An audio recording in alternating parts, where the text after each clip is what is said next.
Hello everyone, Onlydraven here again, and today we're doing another tutorial in Minecraft Sky Factory 4. Today I'm going to be showing you how to build and fully automate a laser drill farm. Now, a laser drill is a component in Sky Factory 4 that can be very useful because it will mine and gather different types of ores and materials from the void, supplying you with some of the harder to get items and ores in the game, as well as a steady supply, especially if you build it as a laser drill farm. Now, if you find this video helpful and you like it, please be sure to click like. But most importantly, please remember to hit that subscribe button so that way you can see all our videos and tutorials as they come out. Okay, so I'm going to begin by showing you a little bit about the finished product, and then we're going to go in and actually build these to show you how we get there. So we're going to start by doing this inside of a compact machine. You don't have to do it in a compact machine, but for just space storage, because this does take up a lot, I recommend using a compact machine. I will be linking multiple tutorials down in the description of this tutorial. One of those, of course, will be how to use a compact machine, and several of the other machines we'll be looking at today. So we're going to start by going in and looking at our farm. And here we are. So a laser drill farm allows you to have multiple laser drills all working in unison to gather you different materials in the game.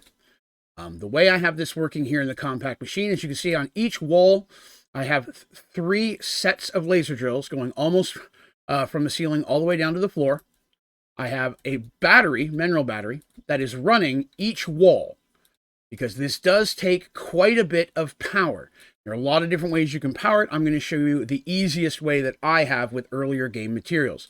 So there are 4 batteries. Each one runs its own wall, and those batteries are each being run by an upgraded geothermal generator on an infinite lava loop, which again, very easy to make and can provide a whole lot of power.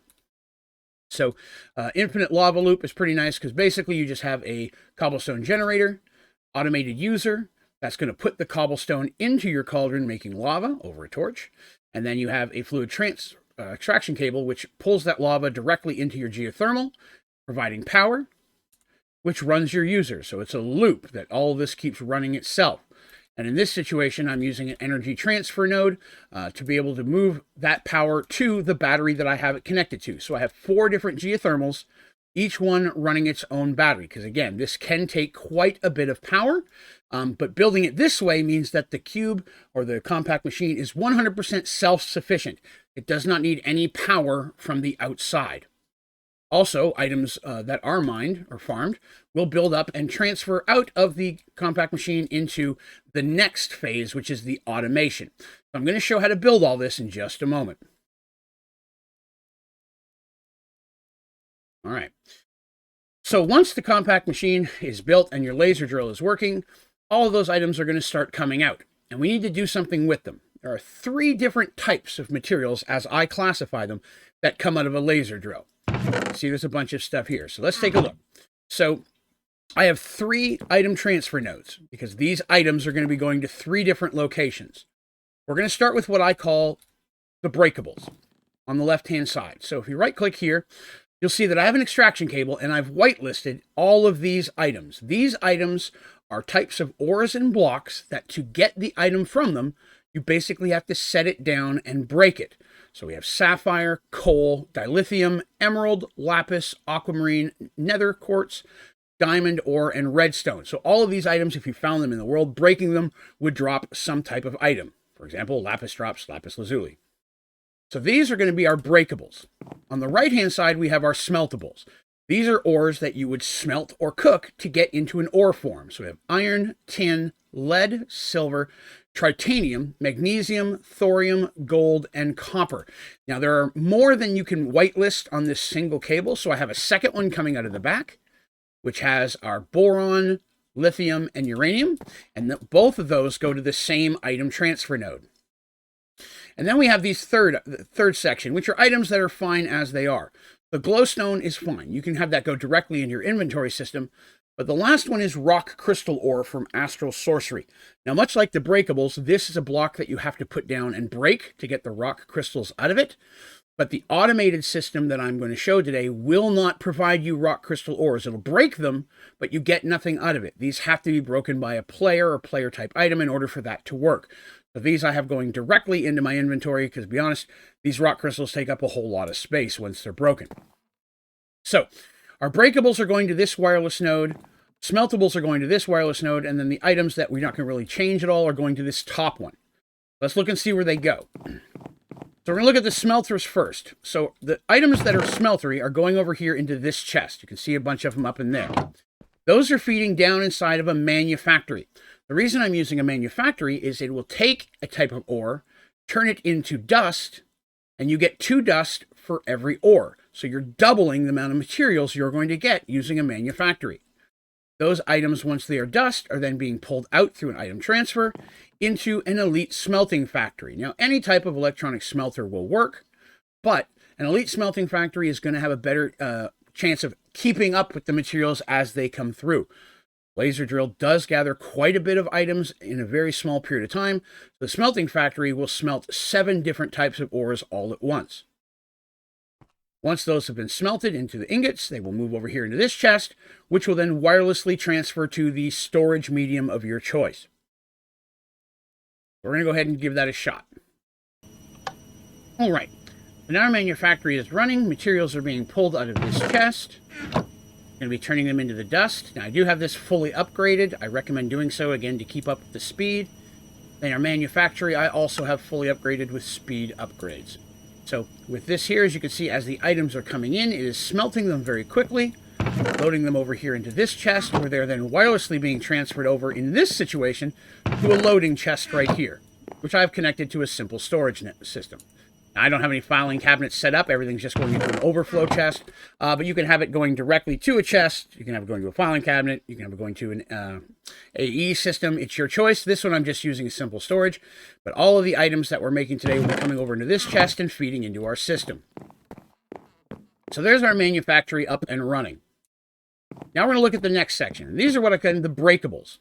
So to set up the breakables, what I have is all of the items are going to come into this chest. As you can see, there's our breakables. Now they're going to go down here into a block placer, which will set that block down. Then you have a block miner, which will break that block. An item collector, which will then gather what is broken, move up into a transfer node, and move wirelessly into the same chest. Exact same concept as over here. One great thing about these 3 items is they do not require any type of power, unlike the devices we have over there. The last thing I have added is an experience pylon with a fluid extraction cable into a black hole tank, because this will produce a lot of experience, which is awesome. In fact, I find it gathers experience faster than any type of mob farm that I've ever built. Let's give that a shot. So as you can see, now that I've turned that on, it's placing a block, breaking it, and then gathering what was broken from it, and going to be moving it over here as well.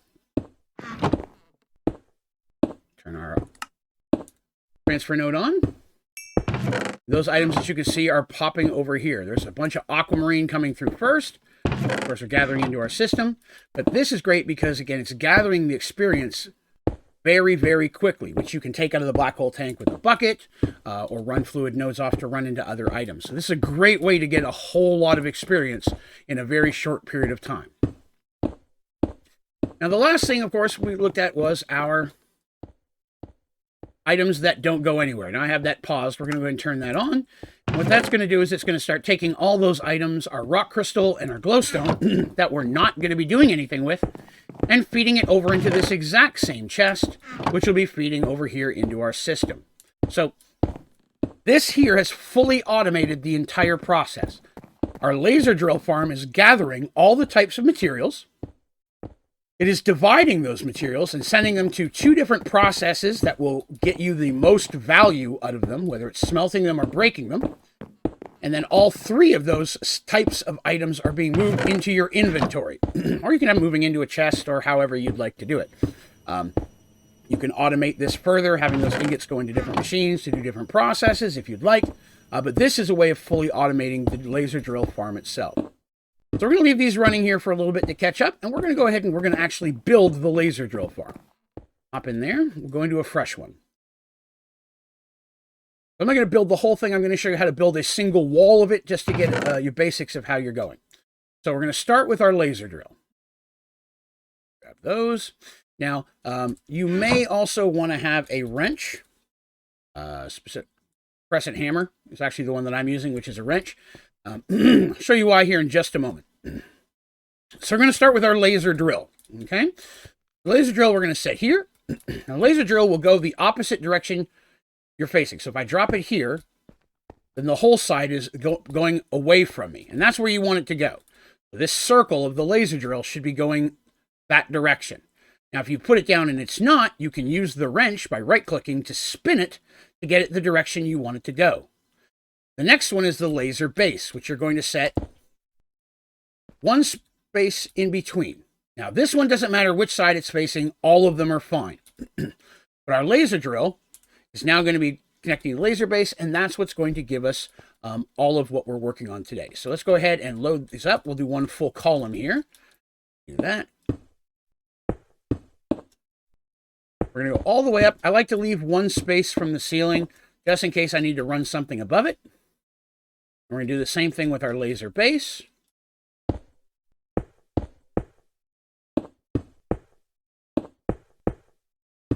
All right, so now we have a row of our laser drills going all the way up, or a stack, I should say. We could then go ahead and drop another one and do the same thing over and over again on each side. So if you do 3 stacks, and then you set your next row in right here, you're going to fit 3 stacks in on each side. So we got one here. There's our next pair. There's our third. This is going to do the exact same thing. And you want to make sure that you have one space behind. You're going to need that to run your power cables. So once you have that built going all the way around, and you'll know it's built correctly when you've got these little lasers going between. If you don't have a laser connected between, then your laser drill's not facing the right direction. You're going to want to spin it. See, I got no laser there. Spin it again. Now I've got my laser. So that's going to be how you set up the laser drills themselves. Next, you're going to need a battery, okay? Now, with mineral batteries, they normally will hold 1 million power. If you make a bunch of these and combine them in a crafting table of your choice, then it will add those together to have higher capacity. So I've added 16 to these together to get a 16 million. I recommend having at least 15 million to store the amount of power to run one solid wall, but you can go much higher if you'd like to. You're going to go ahead and you're going to take that battery and you're going to place it in the corner. You'll have one in every corner eventually, because each one is going to run its own wall. But this one here is going to run this wall's worth of our system here. So once you have your battery up, the next thing you're going to need is you're going to need to build some power to power it. And that's where we're going to go ahead and we're going to build our geothermal upgradable. These. Now, you can fit 4 of these very easily in the middle.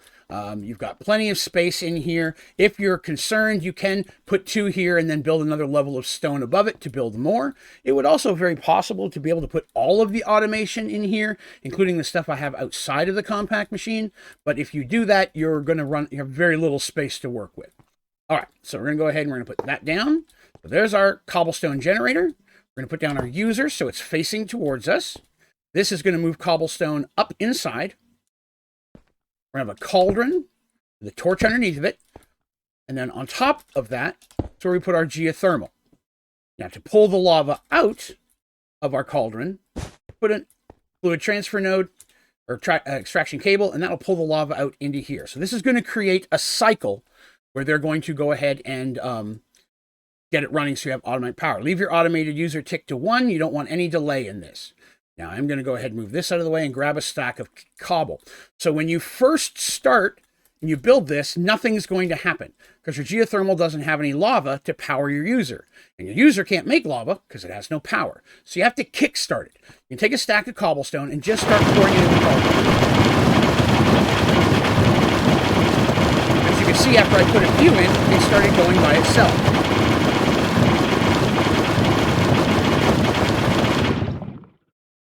And now it's filled with lava and it's running. Now, these can be very loud, especially if you're using multiple of them. So one thing you may want to grab is a sound muffler. And if you have a sound muffler, you can drop that down kind of in between the blocks, and that will silence all the noise in this area. So these won't make any more noise for you. You won't have to come back in here much, but just in case, these things do get loud. So now that we have that hooked up, we need to provide that power to our battery. Go over here and get rid of some of this. And we're going to grab ourselves energy transfer node, grab ourselves energy extraction cable, and a GPS. So we'll start up here. We're going to put an energy extraction cable. I recommend cranking it all the way up to maximum. And you're going to put an energy transfer node on top of that. Again, crank the power all the way up so it'll transfer as much as possible. Then we're going to take that GPS and we're going to go over here and we're going to shift right click on the battery. See, it's blue lined out. That GPS is now linked with that battery. When we go down here, put it in our transfer node, power will then start transferring to this battery. As you can see, lots of power. Okay, so now we need the power to run our laser drill. Let's go ahead and grab an energy extraction cable, which we're going to place here. Again, crank it all the way up. And then we're going to need some energy cables. If I've got some of those in here. I do. Here we go. Now with the energy cables, we want these to connect to the laser drills. The bases do not require power, just the laser drill. So we're going to go, oh, wrong one. We're going to put that here. I got room. Connect that. Okay. Then we're going to go down. Connect that. See, it's quiet now because I'm in the sound and where my muffler is, so it's not making any noise at the bottom. So now all of those laser drills have power, and all I have to do is run this over here, and now this one has power. I would then go ahead and build the stack of power connectors all the way up, just like I did over there, and that'll power the next stack. Then I'll do the same thing here, this one, and go all the way up, and that battery will then be running all 3 stacks that are on this wall. You'll do the same thing with the battery on this wall, battery on this wall, battery on this wall. If you connect more than one wall to a battery, then the geothermal is not going to be able to prepare enough power to make that useful. On top of that, you are very much going to want to make sure that each geothermal has all 4 stacks filled of speed modifiers, not upgrades, speed modifiers. These don't use upgrades. This will allow it to produce drastically more power very, very quickly. All right, so once we have our power set to running our drills, these are now working. This is going ahead and this is going to be gathering ore. So now we need a way to get this out of this system and into the overworld. So we're going to grab item extraction cable, item cables, a couple of chests, and a tunnel.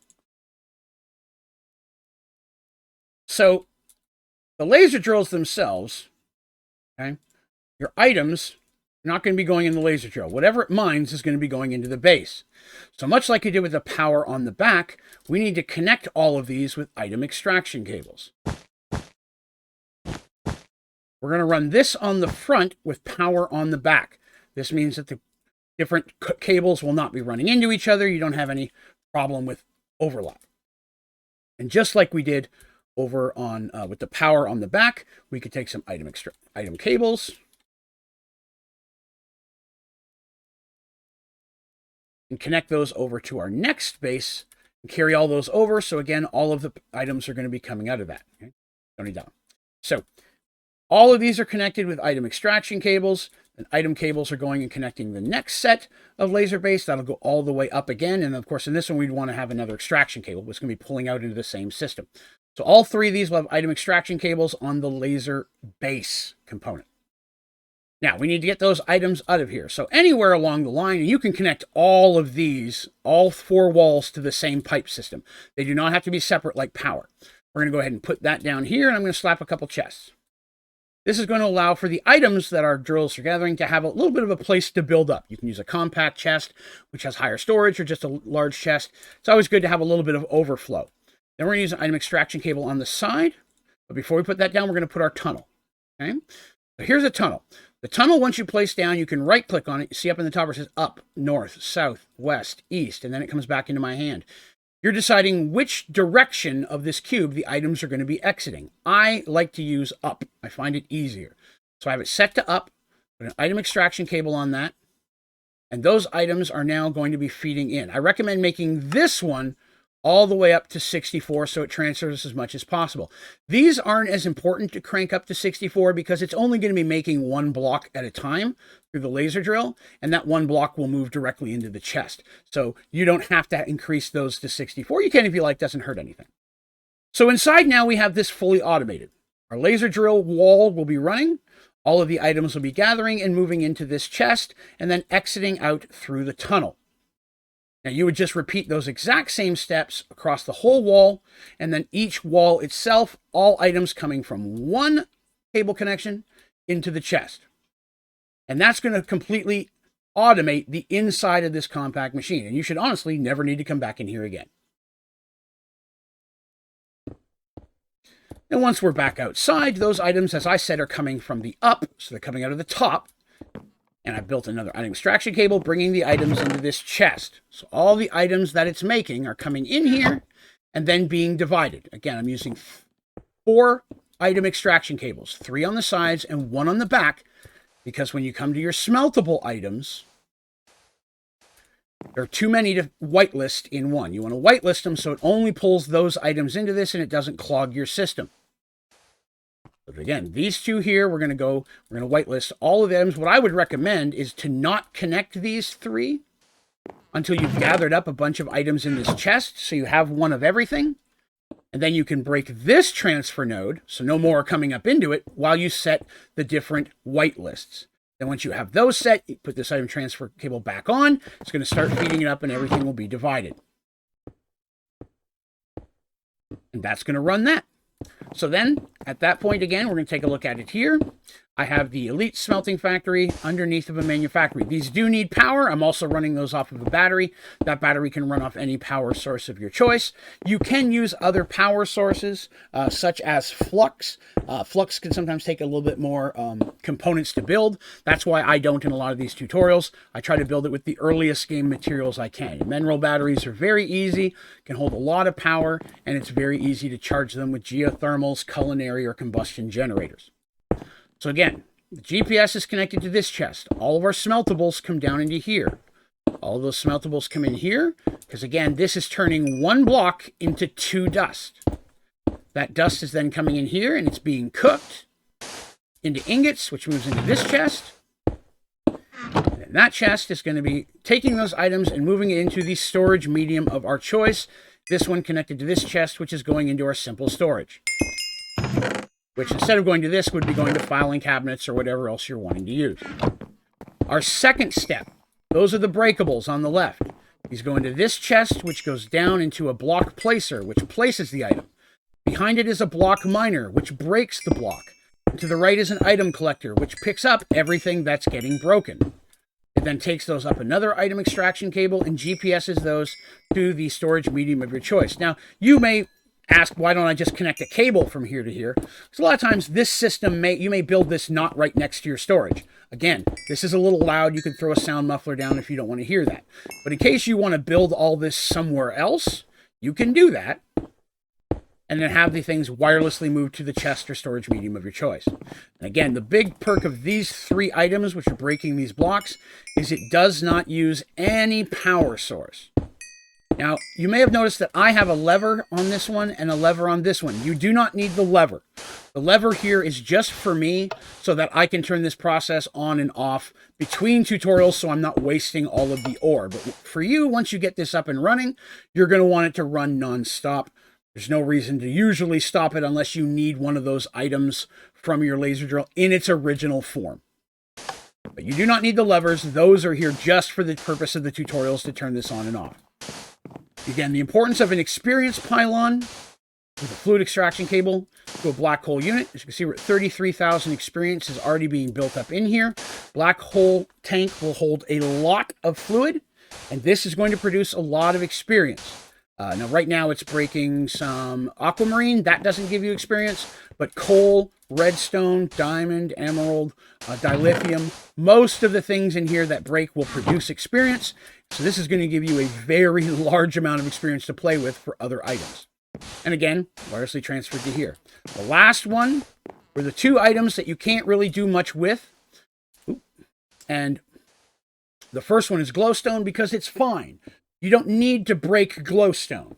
Now, if you want to have glowstone in its glowstone dust form, you can add it to your breakables list. You'll just have to add another extraction cable or have it pulled off. The easiest way to do that would be have this chest, do an extraction cable to another chest, and do that one in your transfer. But again, I like the glowstone in this form because I can break it myself if I need the dust very easily in whatever storage I use, and it takes up less space. And then again, the rock crystal ore is an item you have to break yourself, because if you put it in this automated system, you will not get any rock crystals out of that. And the other important thing about rock crystals is they don't really stack. Each one's going to take up a slot, so that's going to use a lot of storage space if you start breaking those up. Whereas the rock crystal ore itself, which we see up here, can be put inside a folder. It does stack. Or if you're using an AE, you can put it in a drive, and that's going to take up a lot less space in your system. But that's really the kind of process for setting this up. I originally came up with this idea because on our stream, where I've been streaming Sky Factory 4, I was challenged not to use mystical agriculture. And so this is how I provided myself with a large amount of the ores you would normally get in mystical agriculture without having to use the seeds itself. Mystical is still a great form, but this is another great way to get a lot of other materials, especially some extra experience. All right. Now, a lot of the things I talked about today in this tutorial, such as the smelting factory, laser drills themselves, black hole tanks, things like that nature, a lot of those things I have tutorials on how each of those works specifically. I will put those down in the description of this video as well. So if you're not sure any of the components that I've used today, definitely look down there for references to tutorials that may help you out. Now, if you have any questions about today's tutorial, please be sure to put them down in the comments as well. I'll do my best to get back with you as quickly as I can, as well as any suggestions or recommendations you may have for other tutorials you'd like to see in Sky Factory 4. I'm always looking for new ideas. You can also go to my website, Onlydraven.com, and there at the top of the page, you'll find a link to go into our Discord channel. Very active Discord. It's a great place to ask questions or get help. And down at the bottom of the homepage is a place where you can submit direct questions, recommendations, or suggestions to me via email. And I check on those daily as well. You'll also find a lot of other great stuff on the website, like links to all my socials, Twitter, Instagram, things of that nature, links to my streaming schedule, links to all my tutorials and videos that I make, my podcast, the Dungeons & Dragons content, the ODG store for cool ODG merch. A lot of great stuff on there. I do recommend checking out the site. But that is going to do it for this one. Thank you very much for watching. Have a great day.